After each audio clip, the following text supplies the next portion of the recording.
이젠 전직 대통령이 된 박근혜가 어제 파면 이틀 만에 청와대를 떠나 서울 강남 삼성동 자택으로 돌아갔습니다.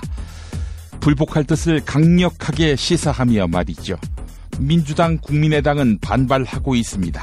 윤관석 의원, 김유정 대변인 말입니다. 혹시 불만과 또는 일정한 불복의 의미를 담고 있는 것이 아닌가라는 확대 해석이 될 수도 있습니다. 승복하는 메시지를 내서 국민을 좀 안심시키고 또 본인도 사죄하는 것이 저는 맞다고 생각하고요.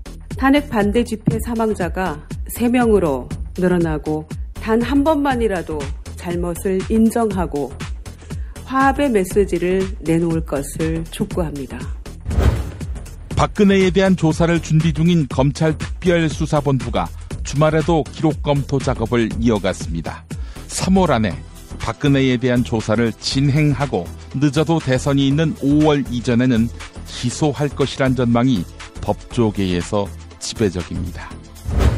헌법재판소의 박근혜 파면 결정이 검찰 수사에 미칠 영향 실로 지대합니다. 박근혜의 여러 의혹에 대해 최고 헌법기관이 사실이라고 단언했기 때문입니다. 박근혜에게 이로울 게 없습니다. 박근혜가 고정적으로 받을 수 있는 연금은 월 160만 원 정도의 국민연금이 유일할 전망입니다. 임기를 채우지 못하고 대통령직에서 파면됨에 따라 대통령 연금을 한 푼도 받지 못하는 것인데요. 여기에다가 검찰 수사로 가진 재산을 몰수해도 박근혜는 여느 평균 노인보다는 훨씬 나은 삶을 사는 것입니다. 이런 박근혜를 여전히 불쌍하게 여기는 가난한 노인들, 제발 정신 좀 차리세요. 박근혜 전 대통령의 고정적인 수입이나 사회보험 혜택에 대해서 관심이 쏠리고 있는데요. 박근혜가 고정적으로 받을 수 있는 연금은 월 160만 원 정도의 국민연금이 유일할 전망입니다. 임기를 채우지 못하고 대통령직에서 파면됨에 따라 대통령 연금을 한 푼도 받지 못하는 것인데요.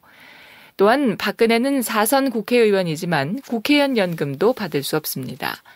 전직 대통령과 현직 대통령은 국회의원 연금 수령 대상에서 제외하고 있기 때문입니다. 또한 65세 이상 노인을 대상으로 월 20만 원씩 지급되는 기초연금도 받지 못하는데요. 기초연금은 65세 이상 노인의 소득 하위 70% 이하에게만 지급됩니다. 한국일보 보도였습니다. 지금 말씀드린 여러 예들을 든 것은 제가 납득할 수 없는, 들어보지 못한, 제가 그 당시에도 정부에 있었던 부분이 그러니까 이 나라가 있습니다만 이권 아닙니까? 들어보지 못한 사실과 다른 그런 얘기로 듣고 있습니다. 알고 있습니다. 이 부분은 세계에서도 공정성을 인정받고 있는 우리 대한민국